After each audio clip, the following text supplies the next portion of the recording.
recording, and then now let me share. Okay. All right. So the first thing I will do, so today we are going to do the hands-on, okay? So let me,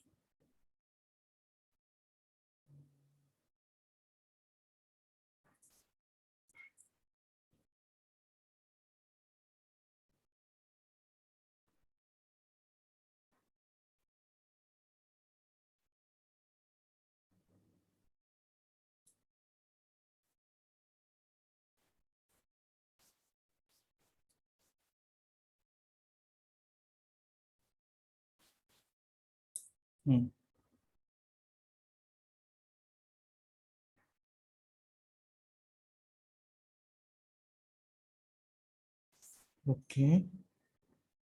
First thing I will do, just create a project.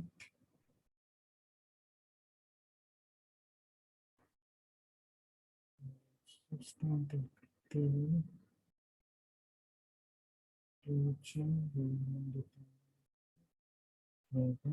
create a project. Done. Okay. Now,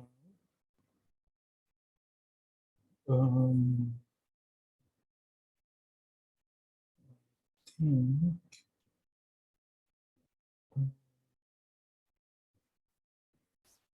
go to Google.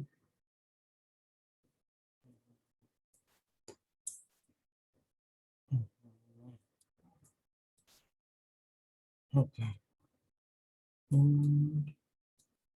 Faithful Geyser data set in R. I think there is a data set called Old Faithful data set. Data sets. And now I think it's called Faithful. Faithful. Okay.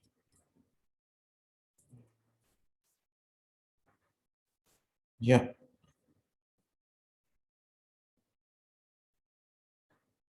So, okay. So, do you know what is Old Faithful Geyser data?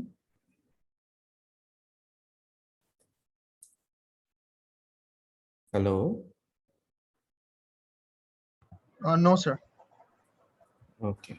You go to YouTube and write Old Faithful Geyser. Okay. In the Yellowstone National Park in United States.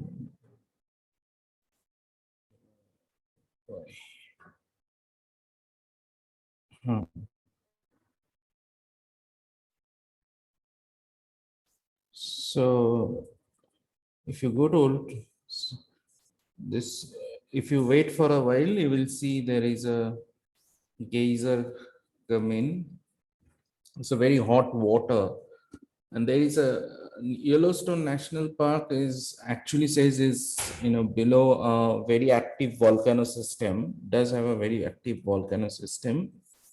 So you can see that the geyser is coming out suddenly. Yeah.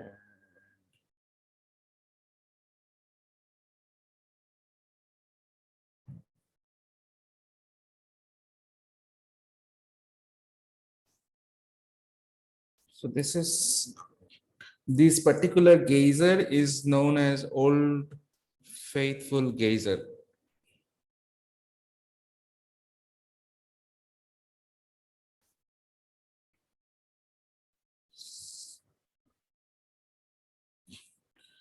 So this is called Old Faithful Geyser data, and they have some data sets, eruption and weighting. So between each eruption, you have to wait for a few minutes. So, but when eruption happens, its height depends on typically how much you have to wait and stuff like that. So if you do question mark faithful, So it's saying about it that waiting time between eruptions and duration of the eruption for the Old Faithful Geyser in Yellowstone National Park, Wyoming. So eruptions is the numeric eruption time in minutes. So when an eruption happens, for how long the eruption happens? Like this one, 4.4 minutes. Okay. And waiting is between the two eruption, how many minutes you had to wait. So this were about 1.817, but before, and then there was 74 minutes of waiting, and then the eruption happened, and that lasted for about 4.5 minutes. Okay, so this is what, and if you say plot the faithful, if you plot the faithful, this is the typical data. So this is the eruptions, and here is the waiting. Okay, what it tells you, what does it tell you? If you just, if I give you this data set, looking at it,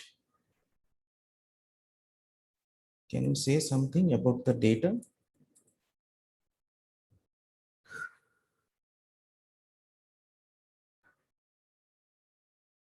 Hello? Might be bimodal. Of course, bimodal. Of course, bimodal. It also indicates there probably are two kind of physical systems that's going on. And that result, that is why we are seeing two kind of, you know, eruptions and waiting behavior, two more modes.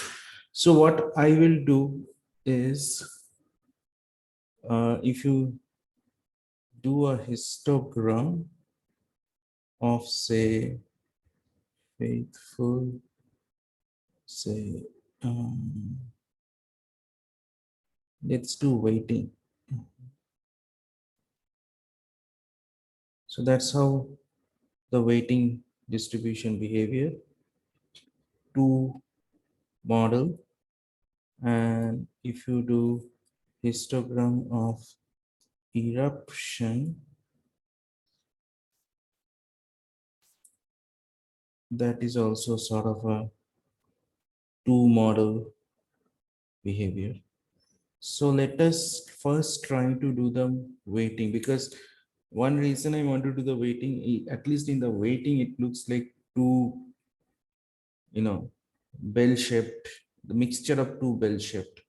But this one is, we are not even sure if it is a two mixture of two bell shaped or one exponential type and one bell shaped. So eruption is even not, we are not even sure. So I can increase the number of class, maybe 10, I don't know. Okay, maybe I have to increase it to say 15. Yeah. So it has still, it has a behavior like that, that sudden up, down, and then this thing. So it behaves more like a very sharp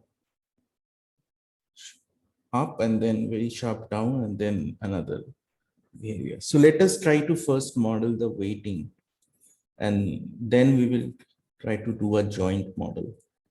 So let's model weighting. So how, what kind of model you propose? If I want to model this histogram, this is the data bimodal distribution, how you want to model?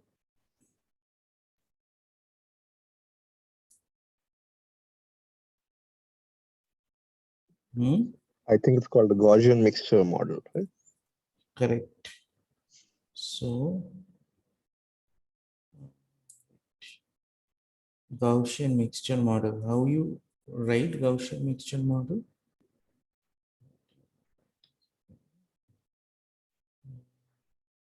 Class. Okay.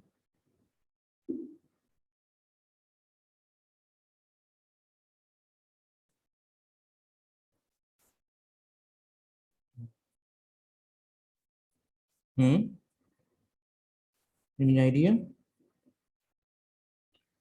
So I'm not my very familiar with R, so yeah.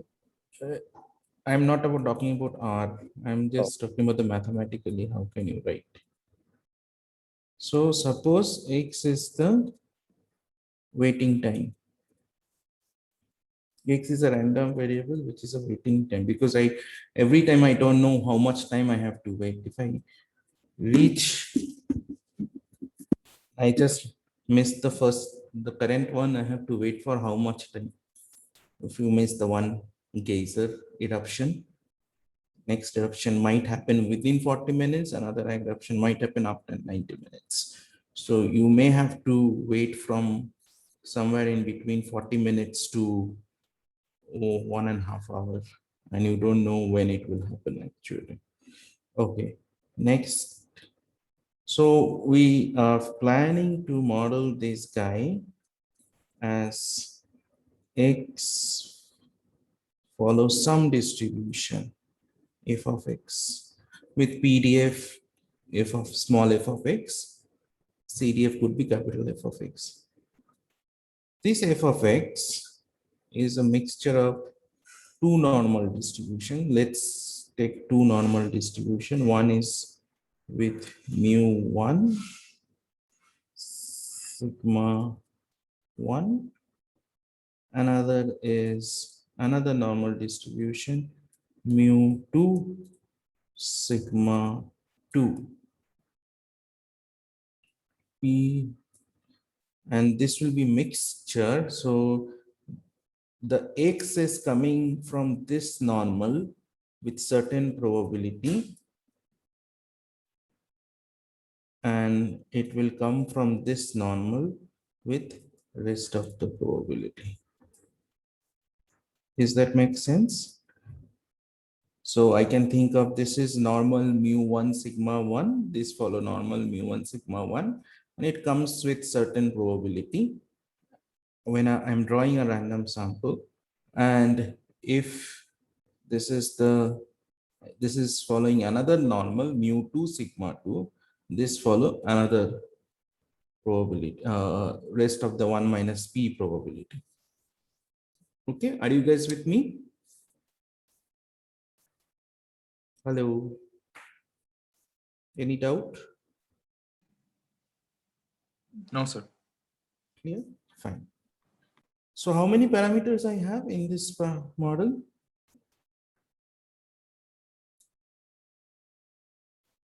Set of parameters that I have, how many parameters? 5. 5. First one is P.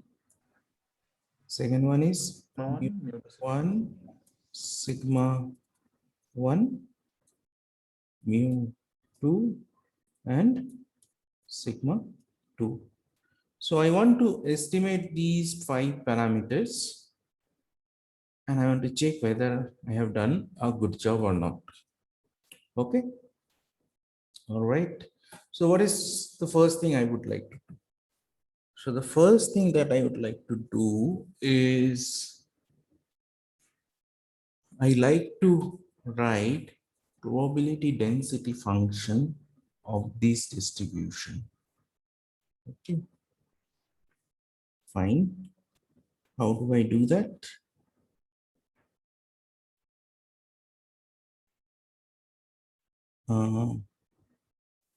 P D of density. Generally, you will see in R, if you question mark D norm stands for, so the normal distribution, family of normal distribution will have 4 functions. One is called D norm, another is for P norm, another is for Q norm, and another is for R norm. And what is D norm? D norm is given a value of X, mean parameter, standard deviation parameter. It will give you the value of PDF or density function. P norm, given a value of X or whatever, a particular Q, a particular cutoff point, it will give you the value of CDF or P norm, the capital F of X. Q norm is given the probability, it will give you the value of X, that is quantile. If I say give me the value of X at which the probability is say 80%. So it will give you the 80% quantile or 80 percentile point. So that will give you the Q norm, and R norm is it simulate from the normal distribution. So I want first to write the mixture of Gaussian variable. So first I have to give X, then P mu1.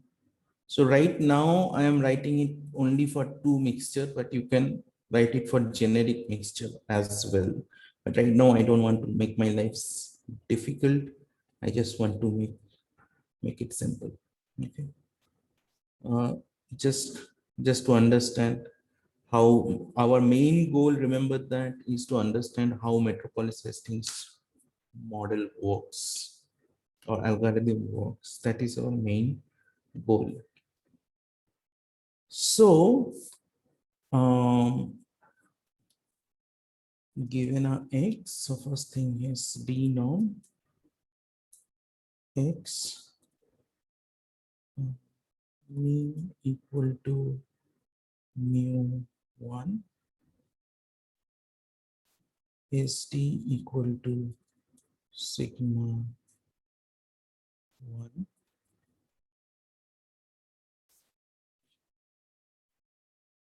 P times. So this is the PDF of normal distribution evaluated at X given mu1 sigma 1 plus 1 minus P times D norm of X mean equal to mu2 and is equal to sigma 2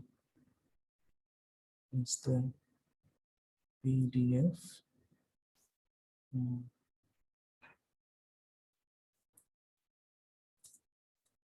And I'm going to run the value, return PDF.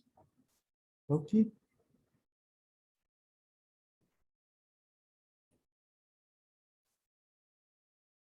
So if I run that for just testing purpose, I'm going to demixture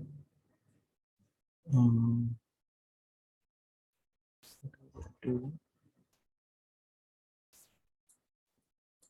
equal to true,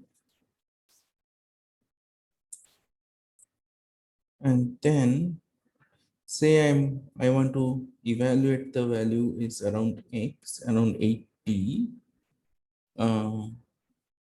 So X equal to 80. Say P, I just take 0.5. Maybe mu1 is around here, 55. So I'm just making some educated guess here. Sigma 1 is equal to maybe 15 and mu2 is maybe close to 82, just throwing some number, sigma 2 equal to maybe 20, okay, or 10. Nice. And if you run that, it says 0.02, which is somewhere here. Okay. So if you have a random, remember that these are all random variables, so not necessarily, but somewhat close to. I would like to see the PDF is somewhere between 0.03 or 0.04, but that will require to search through the better value of mu2, sigma 2, or mu1 and p, so that it is well fitted. But it is somewhere, it is, I'm doing it at an ad hoc value. Okay. Next. Next, we have to write a log likelihood function for, because remember that my x is effectively this, faithful of the waiting time is my x. This is my target value. Okay. So these are my values that we have. This is now I want to write down the log likelihood function or the likelihood function, and then we will think of considering some prior, posterior, and all these things. Okay. All right. So the first thing I will do, write another function log like of mixture Gaussian. Okay. Function, and that is typically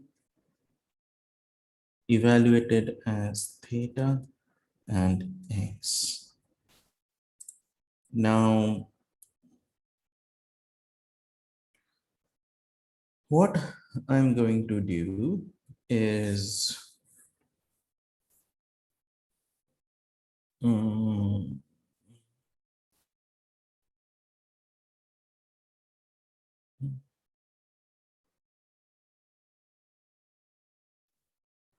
the first thing I'm going to do is read all these parameters from my theta. Or should I, should I do that? I'll just do this. That will make my life a little simpler. I don't know if it is a optimal way of doing it.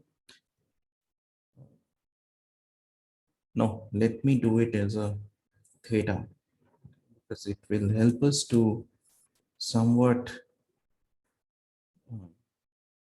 So, but we will do it as theta 1, mu 1 is, we will maintain the order, okay, for this time being to make our life bit simpler. Theta 2, sigma 1,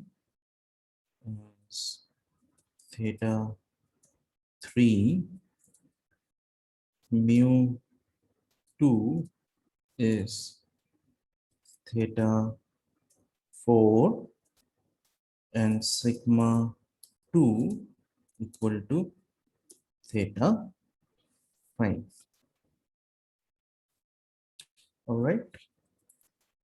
Next, what I'm going to do is L equals to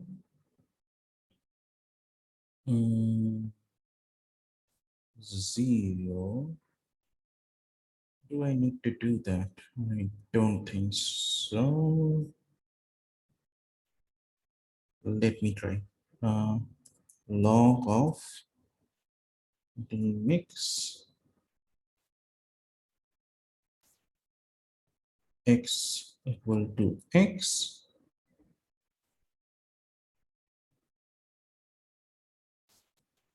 and P equal to P, mu1 equal to mu1, sigma 1 equal to sigma 1, and mu2 equal to mu2, and sigma 2 equal to sigma 2.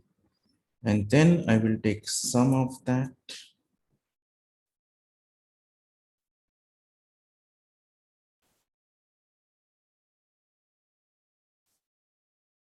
Let's do it this way. That will be better.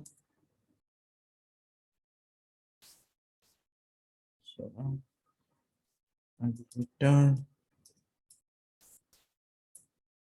log likelihood LL. All right. Now I want to check at some initial value of theta.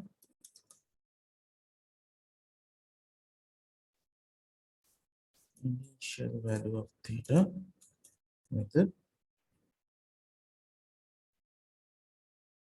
is 5.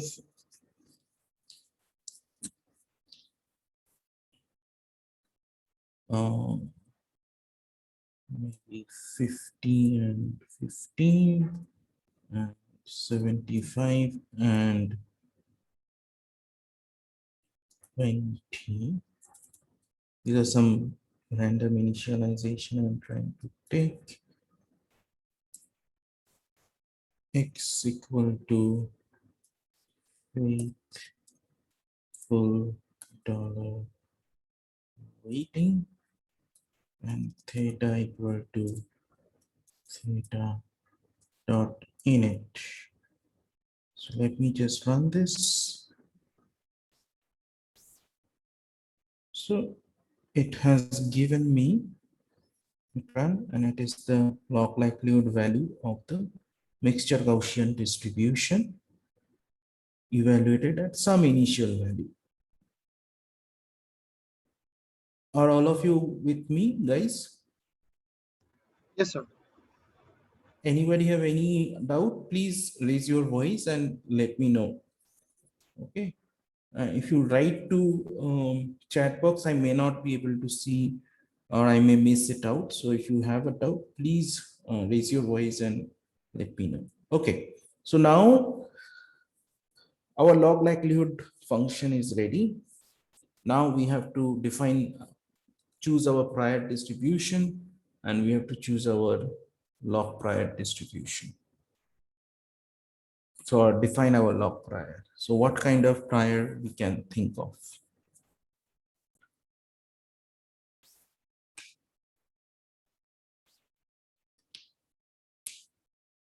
So one way of defining is very simple.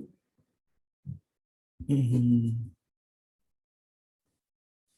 can, how many samples we have actually? So we have about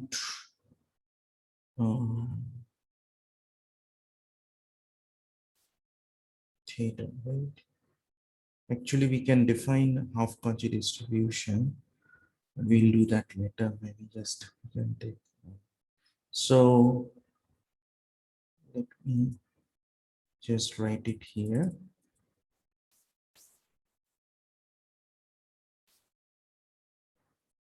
Define prior. So what I'm thinking is on P, we can choose simply uniform 0, 1. On mu1, we can choose Cauchy, mu1 and mu2 actually. Which one? 0, 1 would be one of the reason is we like it because it does not have any mean variance or anything. So mu1 and mu2 could be a good choice. Cauchy 0, 1 and sigma 1, sigma 2 can be some gamma distribution or something like that. But what kind of gamma? So one quick way of some places I have seen they have taken, I think, 0.1 kind of thing. Just too much, I think.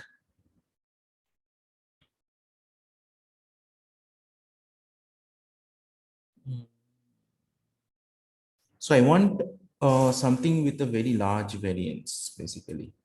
So one quick way of simulating is R gamma with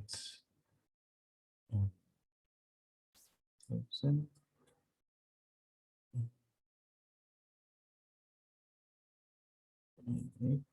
I don't want to say yes, one shape is missing, so shape 0.1 and mean of y is very small and variance is very small. I don't want that, rather I would want, so let me just check one thing. So the gamma have some shape and scale parameter. So scale is omitted, shape equal to A and scale equal to S. So expected value of scale is S. So we have to take a scale to be little larger. So maybe we can just take shape equal to 1, scale to be maybe 10, then mean would be around 9 and standard deviation is 9. Variance is this 100. So we can make it a little bit larger, maybe a little bit. So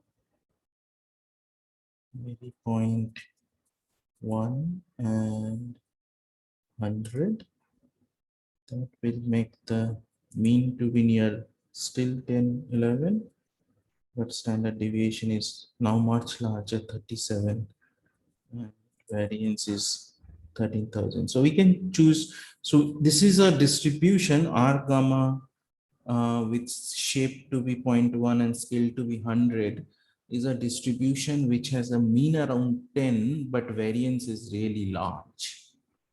So we would, that means it's a very weak kind of prior distribution that you can choose. So we can choose maybe this kind of distribution. I think you mentioned, so ideally you would have liked to take the half Cauchy here, but it, Yes. But I choose that gamma just to, test for a change of test. okay. Ideally, yeah. Ideally, I would like to take a half Cauchy because it's the moments does not exist, so we don't have to defend anything. So that is, I mean, mathematically, we don't have to defend anything except we saying that, okay, I'm just putting some probability mass on the thing. That's it. So, but with a heavy tail kind of behavior. But here, what we are doing, I'm just for the change of test, I just choosing gamma. Okay. So now I have to define the log prior, which is of, we will define the log prior function.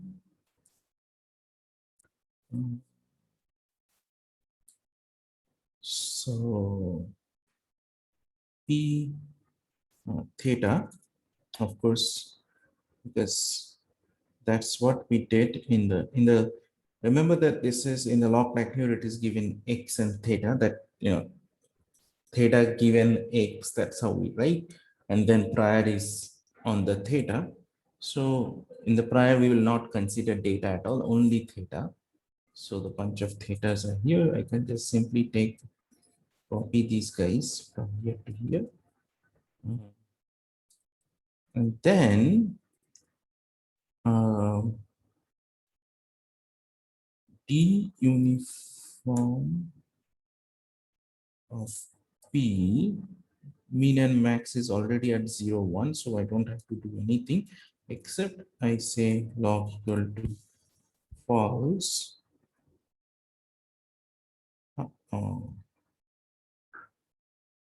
This is false. All right, plus mu1 is on Cauchy, so D Cauchy mu1 with log equal to false plus D Cauchy equal to log equal to, because default location 0 scale 1, if you want to play with, you can increase the scale, no harm. Log equal to, but I'm just taking the default setup. I don't think it is going to harm much. Plus D gamma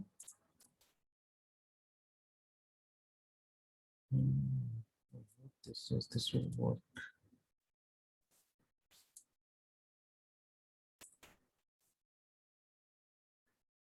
D gamma sigma 1 should equal to this, scale equal to this, with log equal to false plus D gamma. Everything else is same except I choose sigma 2 instead of sigma 1. So this is my log prior. Okay.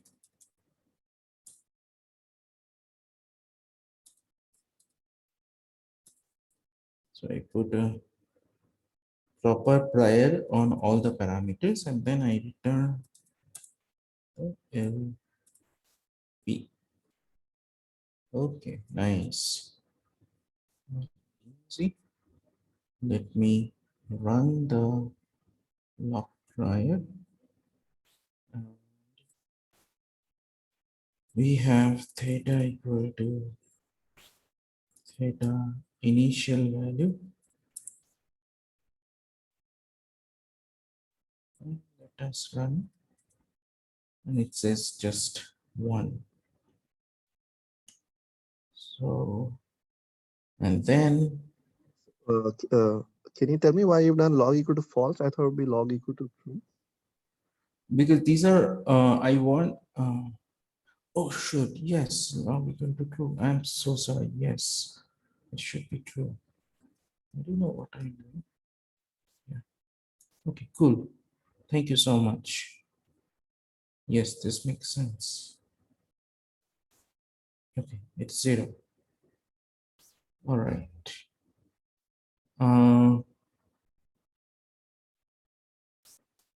All right. Next is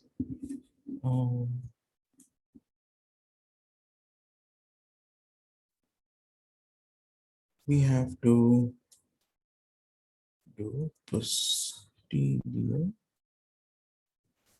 which is rather easy.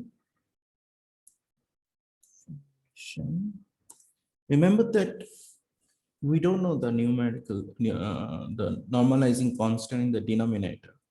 We only know the numerical part, which is likelihood times prior.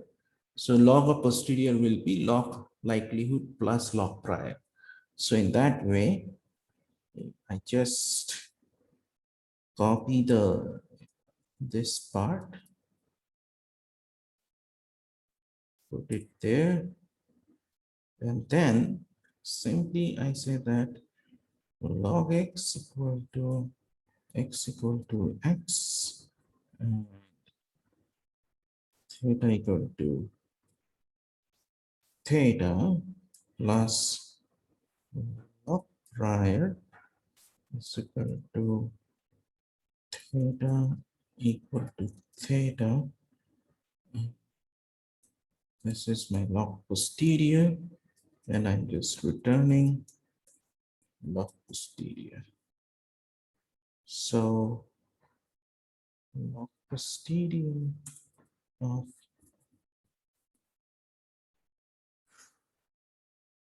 L theta. Actually, I should do it here. Yep. All right. So it is negative 17. Yeah, it is not, because it's log prior turns out to be 0. So, all right. Now, so now our log posterior is ready. Now we have to write the Metropolis-Hastings algorithm. Okay. So now what I will do, I will go back to my So is Olog the notebook. log prior coming to be 0? Is that possibly a sign of an error, or is that normal? Which one? The fact that the log prior is coming out to be 0. We can try some other values. No problem. Theta init is this.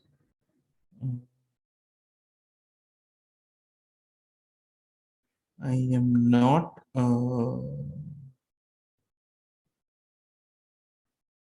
So what kind of thing we have taken? So why don't we do this? Gaussian. Actually, we can take, say, location to be, say, around 50, and here location to be near 75. Let us see what happens.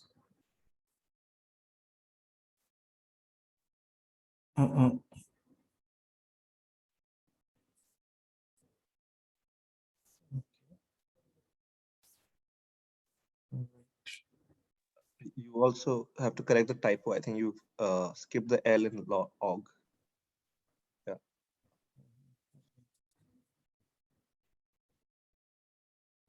I think now it will not be 0. I think it will be, it is still 0. Okay, let me just.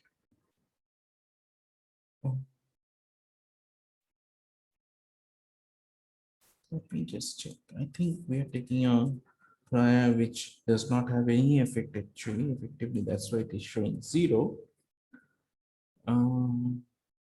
Or near 1. So when so d unif p is always 0. So technically it does not have any effect. Or does it have actually?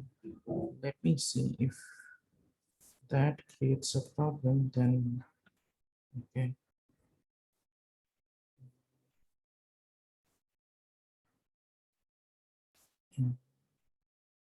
Sir, for DUNIF, default is 0, 1.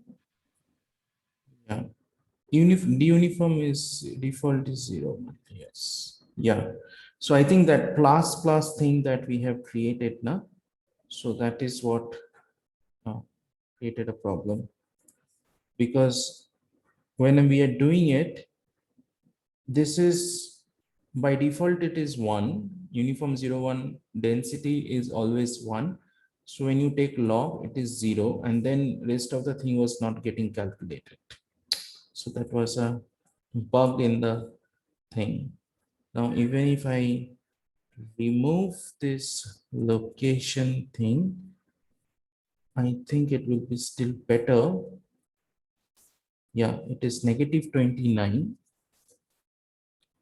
But if you give location little bit more information, that means you're giving more information, and it will help actually. So you can play around with, how much information you can give. If you have a meaningful information, you can include it through the prior, it will do much better. Your estimation, your everything will be much better. Okay, but for this time being, let us just take these stuff. Okay. Yeah, thank you. That was actually a bug. In fact, indeed, it was a bug. Yeah. Now it is slightly different. All right. Next, let me just open my Monte Carlo simulation thing. You remember, I give a little bit of demo of how to run a Metropolis chain. That was sort of a slightly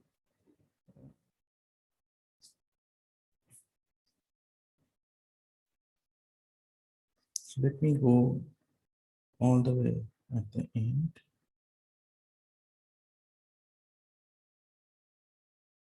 Yeah.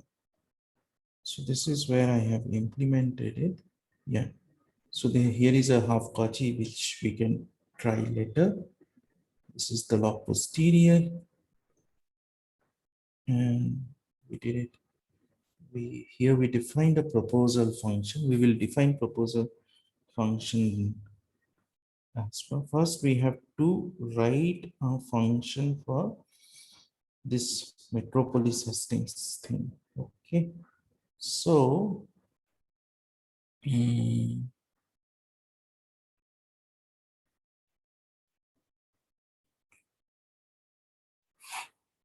all right. First, I want to do simulate for, say, P. Okay. First, I want to simulate for P, and how I want to do that. All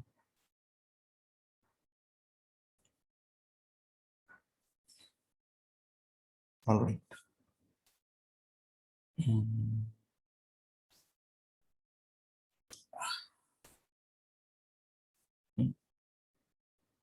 So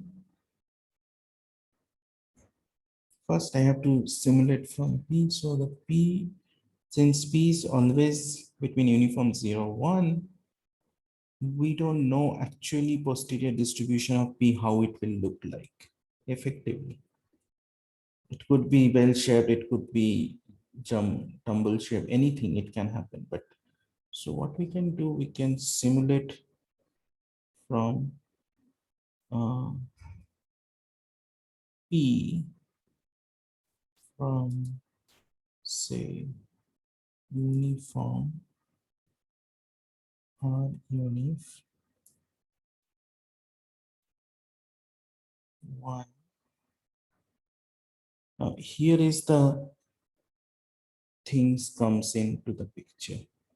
Here, okay, first what I have to do, I have to create a theta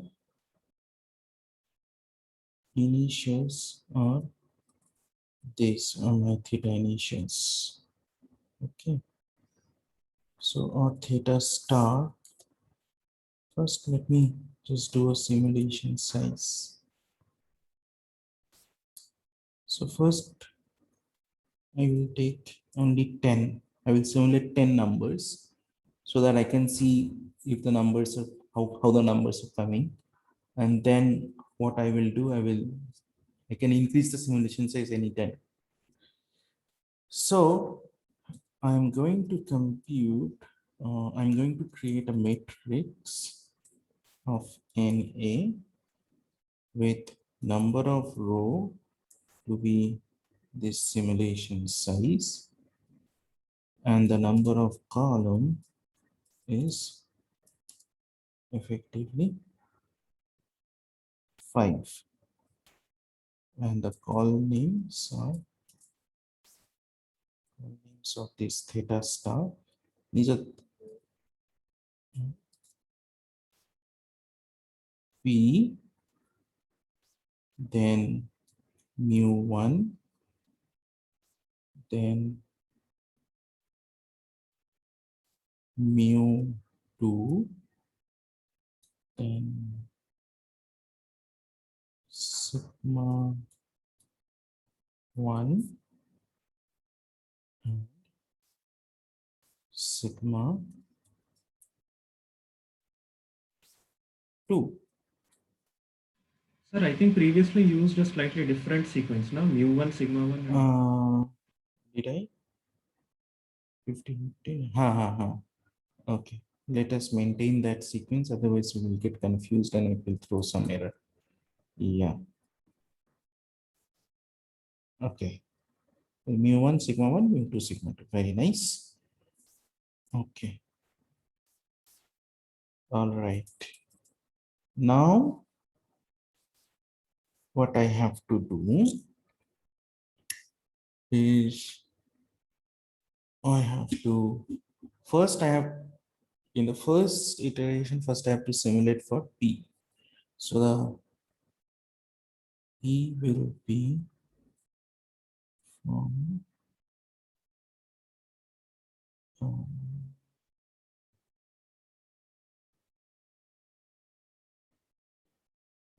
yeah, or I can just what I can do is maybe I'll do is this way. 1 comma, I'll just initialize with theta equal to init. The first value I just initialize the value. Okay. Later we will play with this initialization and we will check how the convergence behave. And we will see if we give initial which is far from the actual true value or the value of convergence, then you will see that it will eventually converge, but it will take longer time. So that we will do later, but we just initialize with this. The first thing is first. So what I will do is first P dot proposal. I will take R unif from 1,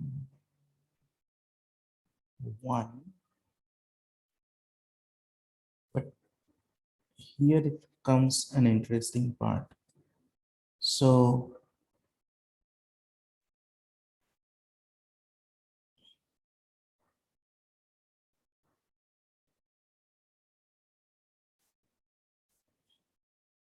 this guy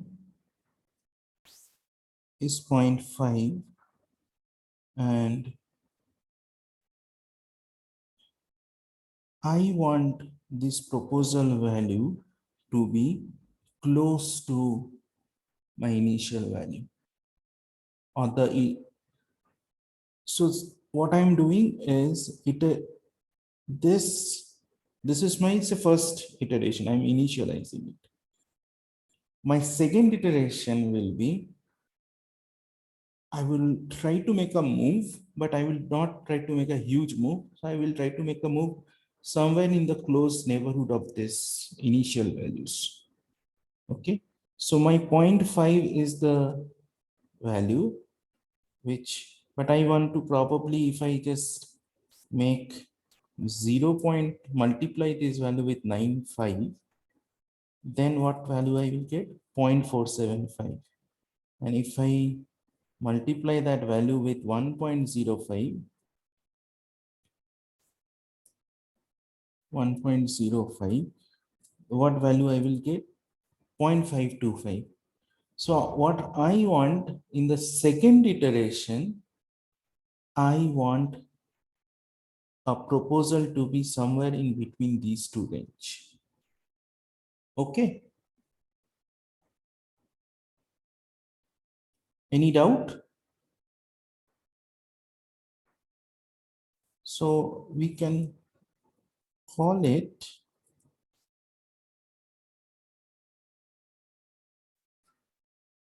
mean P equal to this and max P equal to this. And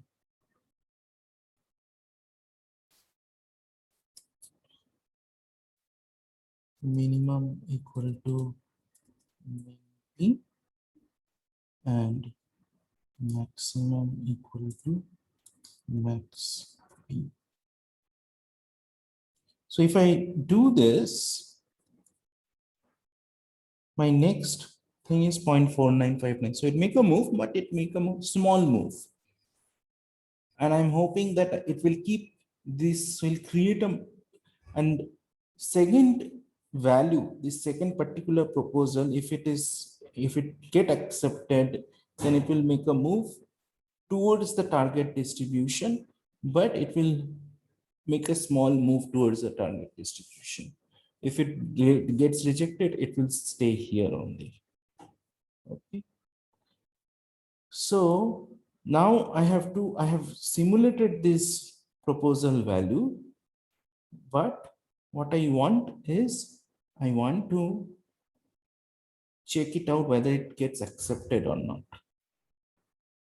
So what I will do is, effectively, I want to do this. I want to calculate the acceptance ratio. In case the proposal density is symmetric, my acceptance ratio will be like this. So I have taken a symmetric distribution, symmetric about 0.5. Okay. So it will not be actually symmetric. So, okay, I have to create a symmetric distribution, maybe.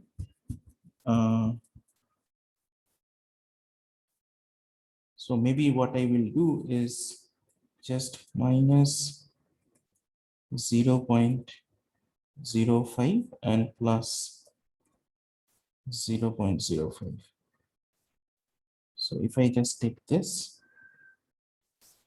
then my minimum P is 0.45 and maximum P is this 0.55, and my proposal is this. Proposal turns out to be this.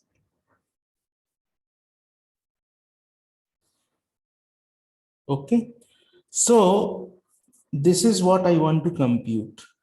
This is posterior of theta star. So throughout what we will do, we will choose a proposal density which is symmetric, but symmetric around theta t minus 1, sorry, theta t minus 1.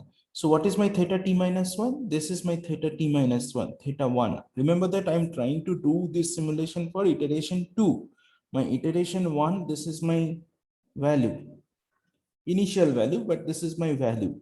So my proposal density is a symmetric density, which is symmetric around the theta t minus 1, or in this case, pt minus 1 or p1. And how I'm making it symmetric? By choosing a uniform distribution plus minus 0.05. Are you guys with me? If this is, since I'm taking a symmetric distribution, I can compute the ratio by this one simpler. I'm just trying to make my life little simpler. So that means, and this is exactly what I am computing here.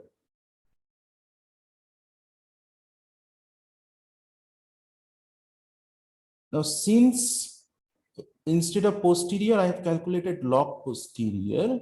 So log posterior minus log posterior. So basically it is log of p by p, and then e to the power will give me that that r.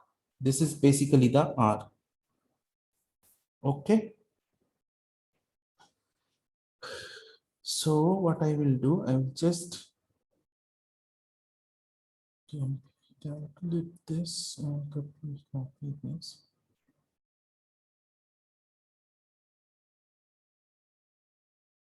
Now the difficult part comes. All right, so here I'm going to do is my x is still this, okay. Now I don't need y here because I really don't need y, and so I'll just take x. So how my log posterior looks like? This is my log posterior. Oh, this is my log posterior. This is my log posterior. For some reason, this subtract, this second line thing is not working. So I would rather like to do it in this way. Now the thing comes.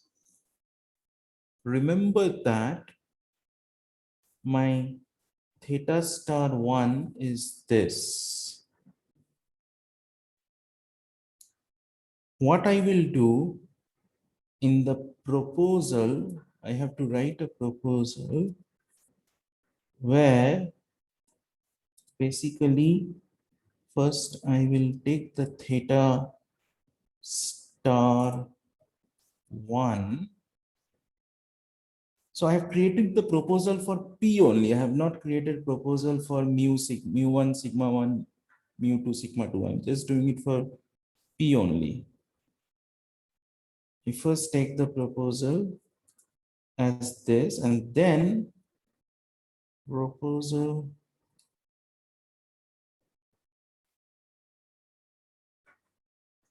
P is equal to P dot proposal.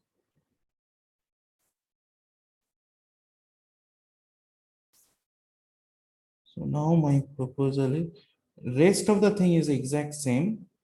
I'm not changing it, but I'm taking only the proposal of P as my proposal value, and rest of the thing is exact same thing. And I'm going to take theta star 1 as my probability of or R. So that gives me R. Now what I will do, I will simulate a uniform distribution, a number from uniform 0, 1. And if it is less than 1, so this is the, if U is less than R, I accept, otherwise I stick to the previous one. Okay, so that is what I will do. So my probability is minimum of R and 1. So I have not done that, but my probability is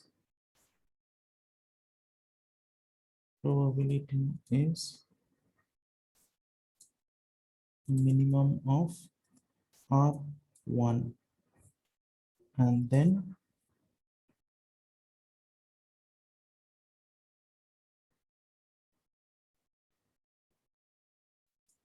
just copy this and paste it. I'll just take this theta star. Here I will do it for 2, and I'll take the proposal P, P dot proposal as my thing, theta dot star.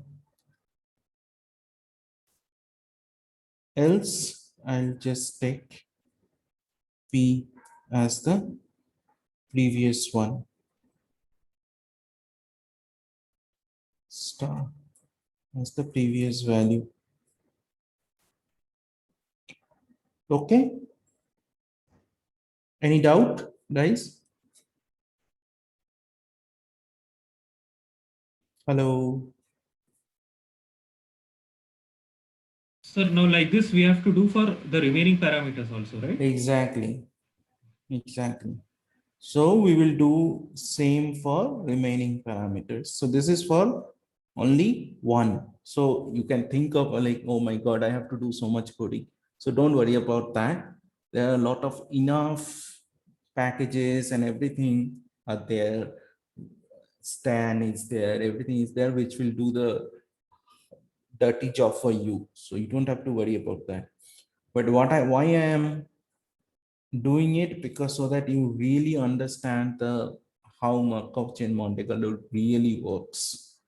Sir, suppose if we want to execute Metropolis-Hastings using Stan, like does the code involve anything extra, or like it is exactly what? So basically in code, you have to write your likelihood.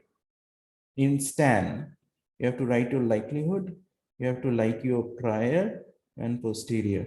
That's it. And then you just ask Stan to run the Metropolis-Hastings or the hybrid Metropolis-Hastings, whatever, the quantum Monte Carlo, all these things. Stan will just, you have to tell which is your parameter, which is your data, and it will do the job for you. Okay. Yes, sir. What I was asking was that if we the result which you get from your code and Stan for this particular setup, it will be same, right? Or is there? Yes. So see, since it's a Monte Carlo, there will be some similar estimates will be some, maybe it will mismatch because of the, their implementation probably doing certain default setup and my implementation will be, but they should converge exactly same, target distribution. Yeah. So the final solution will be from my and from these Metropolis-Hastings and the Stan should be very close to each other technically. Okay. So next, what I will do, I'll just quickly now, I think you got for the P, and now what I will do, I'll just do it quickly for the others. Very fast. I'll do for this is for P.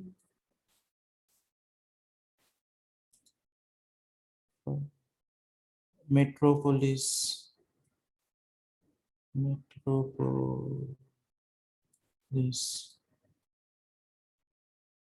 Hastings for P.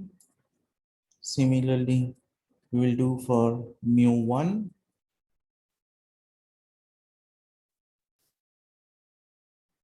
For mu1. So mu1.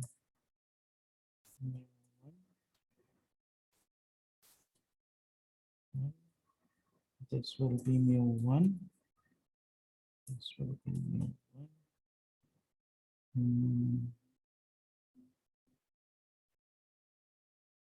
I'll just take uniform. Simply uniform. You can take normal also. It's not an issue. You can try normal also. So, here you have to be a bit careful now. So remember that you already have updated, let me just, this thing. Here, your P proposal, theta 2 star of P. So, and if you run this, it's up to this. Okay, let me just run this up to this. What from this?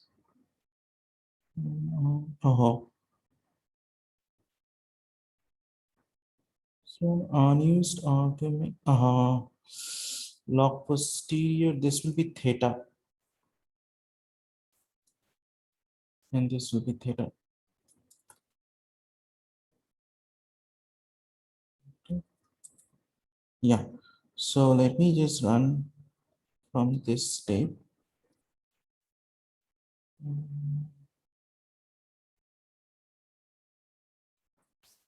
So after running this step, see, you already have filled here. Now you are standing here. So you want to use in P, you want to use this value. This is being accepted actually. It is not stick there, it is being accepted. So what you want is now you when now you want to update for mu1, for P, you want to use this value and the rest of this value. Okay, so you have to be a bit careful when you are making proposal for this one.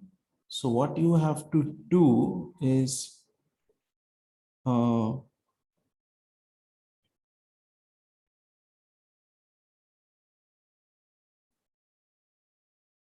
so maybe you do it in this way. C theta 1, theta 2 star P, and then this up to this from the previous iteration as your proposal from 2, 3, 2P, and then 1. This will be from the previous iteration.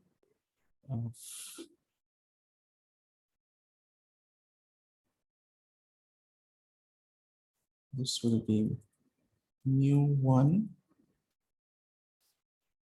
sigma, just sigma 1 mu2 sigma 2.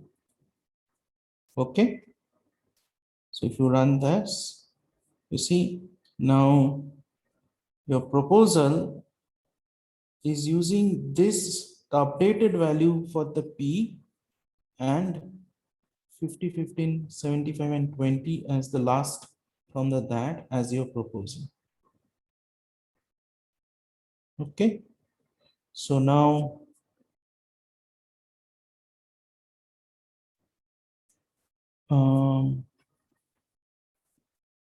that mu, now I want to update the mu1 with mu1 proposal. I have to do this. So that my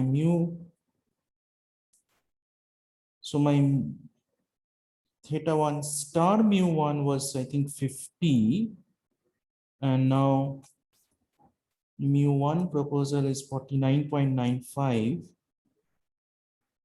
So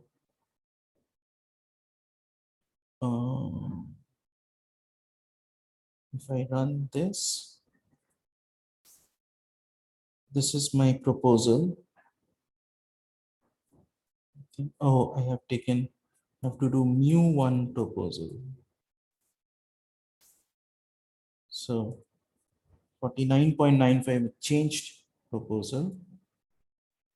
But remember that at theta star, I don't have the value here. I just gave a proposal mu1.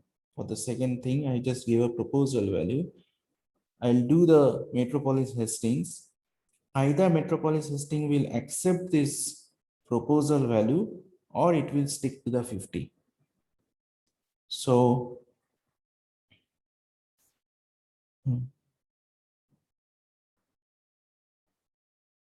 this is theta and theta. Now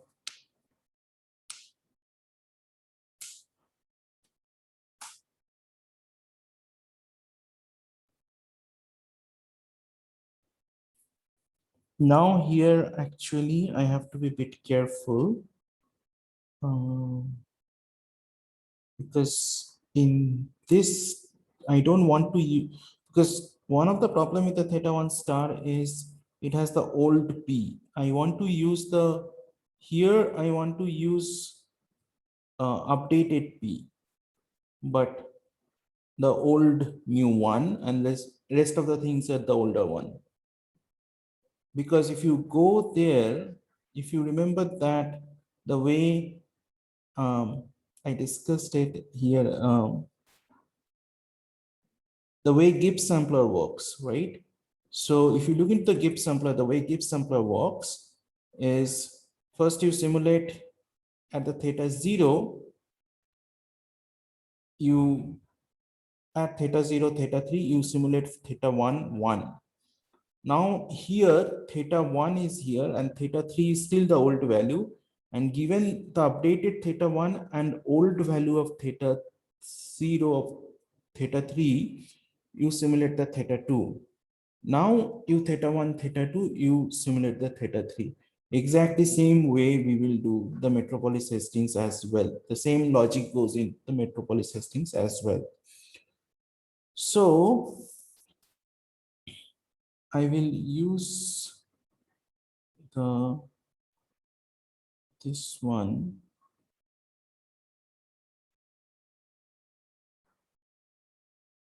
We just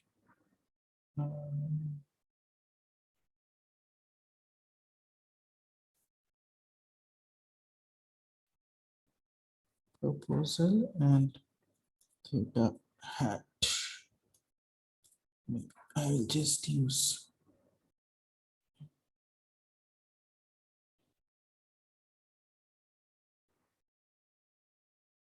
so if I just use this, then proposal will have the thing and the theta hat will have the. So now you can see P has theta hat is the one which is with the old mu1, and sigma 1, mu 2, sigma 2 all has the old value, and proposal is, but P is updated, and in proposal P is already updated and mu1 is the proposal value. So instead of that, I will do here, I will put a theta hat. Okay. So rest of the thing is exactly same. But here instead of P, I will put a mu1, and here I will put a mu1. If not, if it fails, then I'll take theta hat. Okay. So if I run it, let me run this. Now let's see what happens. Now it made a move, 50.01 towards 50.01. It made a move. Okay. It might move, it might not move, I don't know, but it made a move in this case. So exactly same way you have to do for the mu2.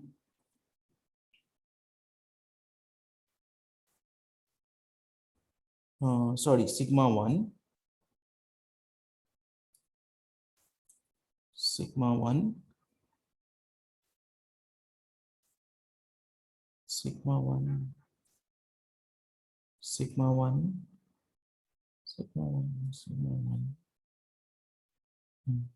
Sigma 1 proposal. I'm making mean of sigma 1 maximum. Sigma 1 proposal theta hat. Now here up to mu1, I want to use the updated, and sigma 1, mu2, sigma 2, I want to use the new one. So my proposal is this. I will make the, sorry. First, let me just put the sigma 1 and sigma 1 proposal. Let me just put the sigma 1 here. So up to this, if I just say this, so my theta hat, sorry, I did a mistake. So proposal is this and theta hat is this. So theta hat is still using the 15 75 the updated old values, but P and mu1 is updated, whereas proposal is using the proposal value. Okay, let me this part is exactly same, nothing changed. And here instead of sigma 1, I would use sigma 1 proposal and theta hat. So let me run this part. And now theta star had made a small move towards 15.0037. Okay. Same thing we will do with mu2.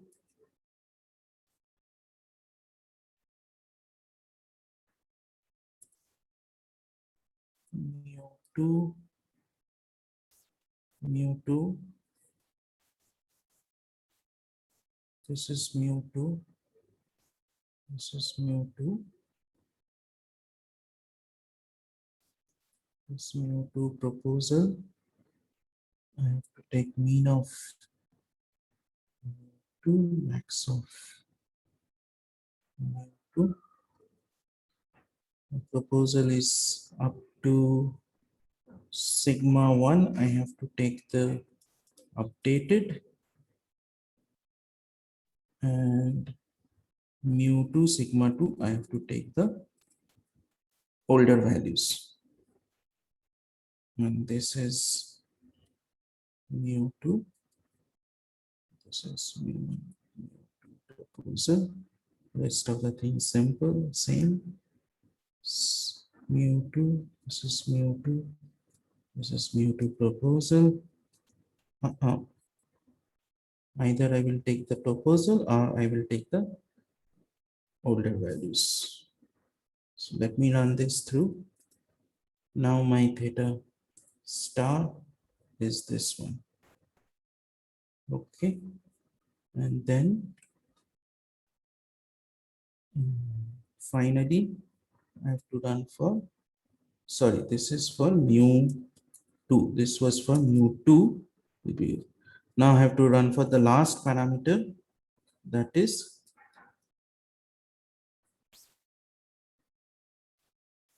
for sigma 2. Sigma 2 is here. Sigma 2 mean max. Rest of the thing is just like this. Okay. Sigma 2, minimum of sigma 2 is here. Max of sigma 2 is here. Then proposal theta, this sigma 1 up to mu2. Now I am going to take the updated value, and only the sigma 2 I will take the old values. So that's it. Sigma 2 is I'm going to take the sigma 2 as proposal, and then rest of the thing is same. Sigma 2, either I will choose accept the sigma 2 proposal, or I'll stick to the theta hat. Okay, let me accept and run it through. And theta hat star. So I've completed my iteration 2. All right. So now I have to create a loop which will run this one by one. So I have to just, I'm done. I have to just run this loop now. So what I will do, I will just initiate, and so I will run this loop for I in 2h2 sim size. First, I will copy this part for P here. Now remember that this was 1. So we run it for 2. So it will be I minus 1. Okay. Then I simulate it. This is I minus 1. And then it is proposal, this, and I'm updating the I, either with I or with I minus 1. Sir, here log posterior theta dot star I minus 1. Correct. I minus 1. Very good. Otherwise, I would have made the mistake. Yes. Then Metropolis-Hastings is for mu1. Okay. Then Metropolis-Hastings for mu1. This is again I minus 1. I minus 1. This is I, and this is I minus 1. And this is for I, and this is for I. Okay. And then I will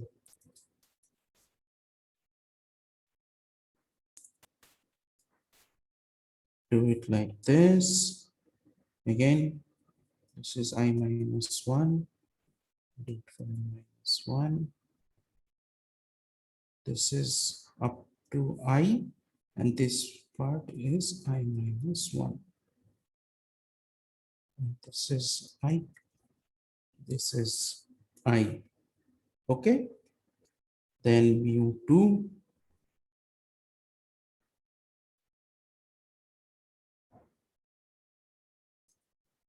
is I minus 1. Minus 1. This is I.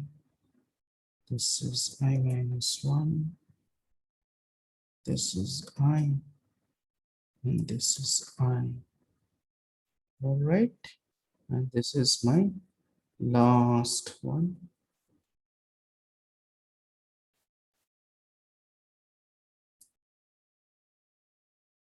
This is I minus 1. So I minus 1. I minus 1. This is I. This is I minus 1. Almost 120. Sorry, I'm giving over the time, but if I don't finish it today, it will be very difficult to get the same thread done. So I think now we are done. I hope there is no mistake. Let me run it through. All right. And it did successfully able to simulate 20 values. So let me just now run for 1000 simulation. But what I will do before that, if I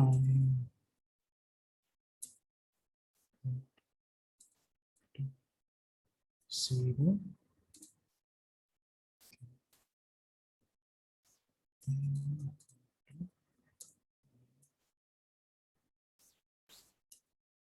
okay, so maybe 1000 simulation. Let me check.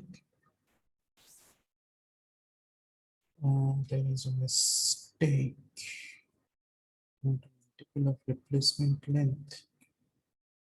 Okay. What happened?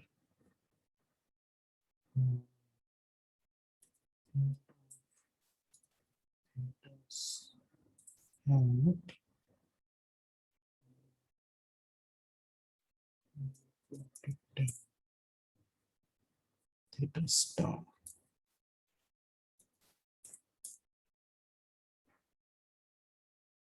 What was the problem? Theta hat.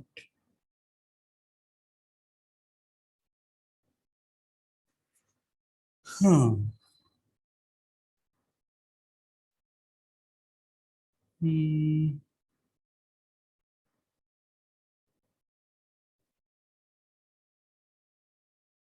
Not sure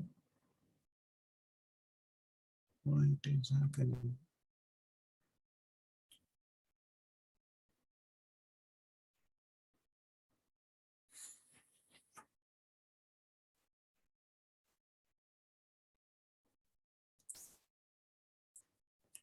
Okay, let me, what does it mean actually? I don't know. Let me run it once more. What I got this problem 20. Number of items replaced is not multiple of replacement length. I am not sure what is happening.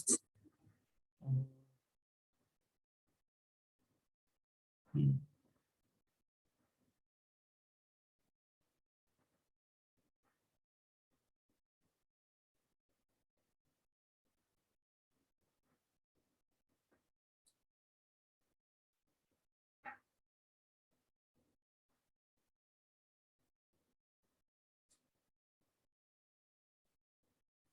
Okay, so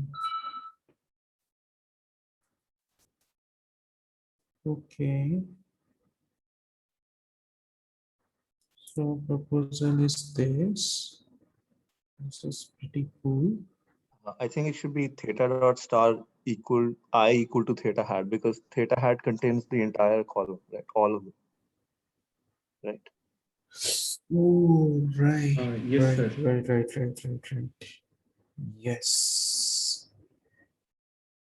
Yes. That's why it's making a mistake. Okay. So theta hat will be, in this case, theta hat will be mu1. Correct? Yeah. Mu1. Yeah, thanks. That is one. The sound issue was there. Okay. Sigma 1. And then this is mu2.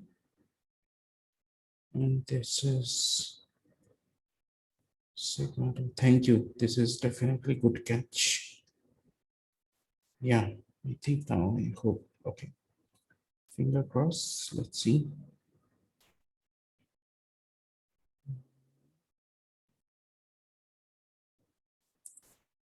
Yep, done.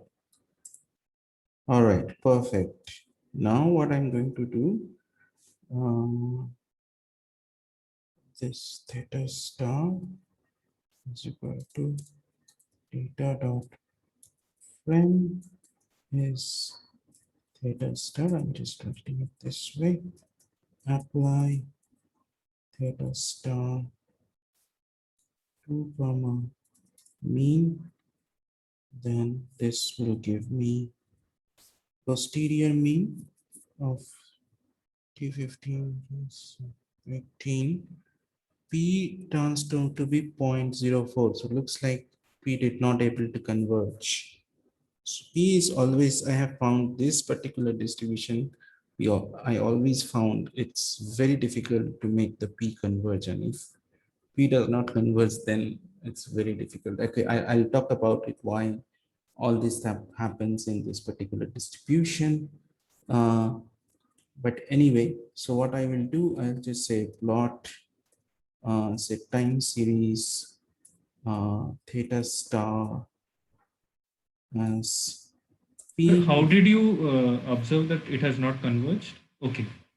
If you just see, maybe it has converged, but what is P? If you look into the actual data, okay. If you look into the say histogram of weighting, okay. So basically, there, what is P? P is proportion of or the weight of this distribution plus 1 minus weight of this distribution. So if I say this is one distribution and this is another distribution, right? So maybe around 30-40% of data is coming from, or 30% of data is coming from this distribution. About 70% data is coming from this distribution. Probably, I don't know. We can even quickly check it out, right? So faithful less than say 50. Okay, less than 50. How many cases are there? NGTH. So 21 such cases are there, and LEMGTH of faithful weighting is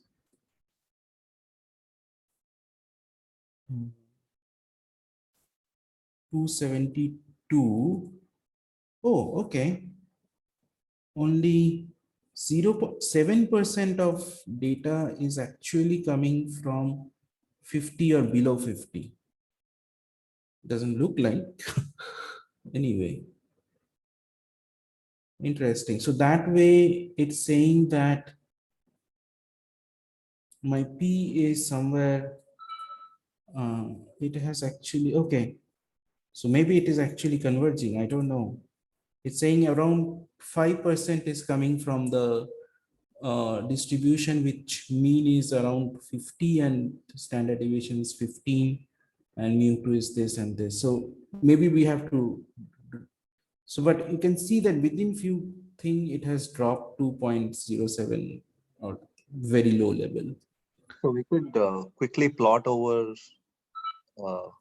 like from the parameters we have, quickly plot over, I mean generate a histogram from Correct. So plot, we can just do a histogram of theta distal by this, like this, right? Most of the values are here.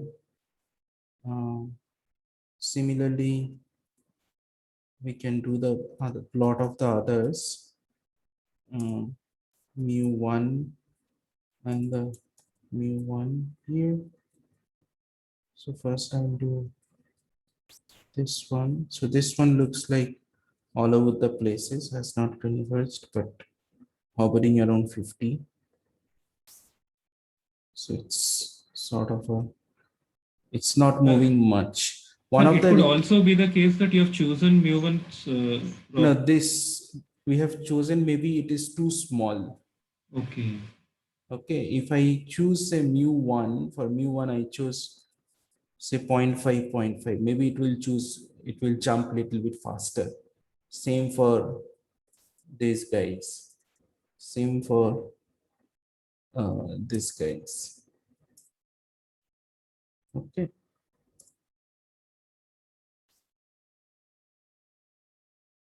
So let me just run it for this. So these are called tuning parameters of the algorithm.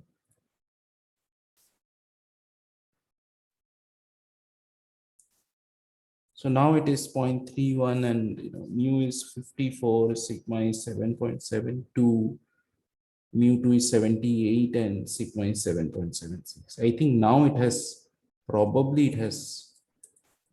So now you can see after 200 steps, P has converged to here.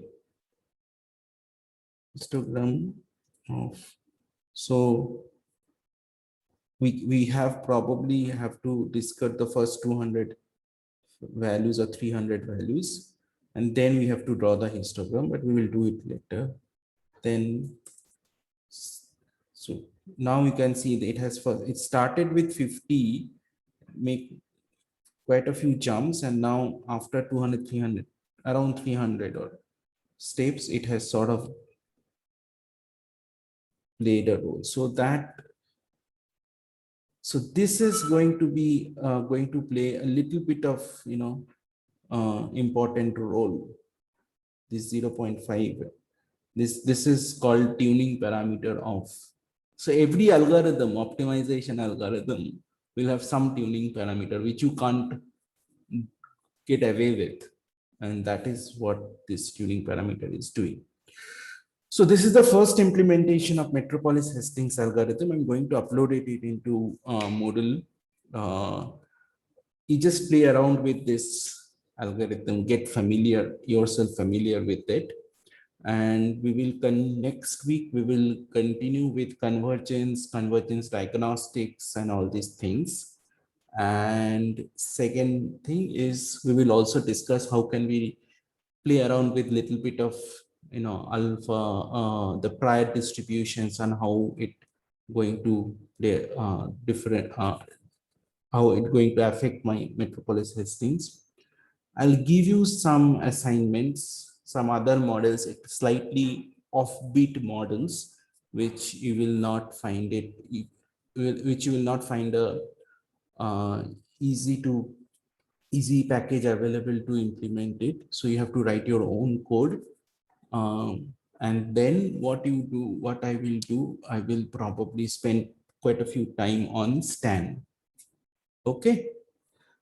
So let us stop here. It is quite late now, actually 1:40. Okay. So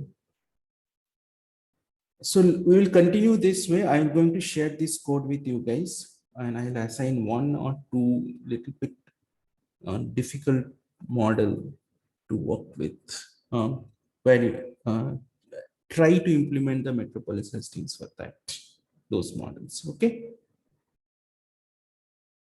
Any question? But the approach is like what you have showed. Exactly same. This is the template.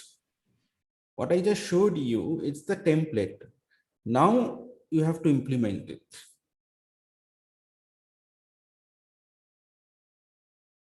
Okay.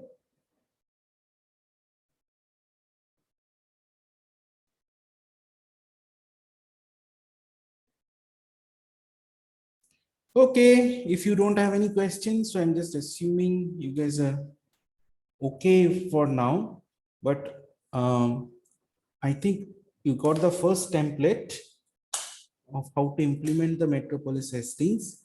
My suggestion is I will assign a practice problem, and then some of you may get get stuck or somewhere. Then we will try to debug those. Then we will talk next week.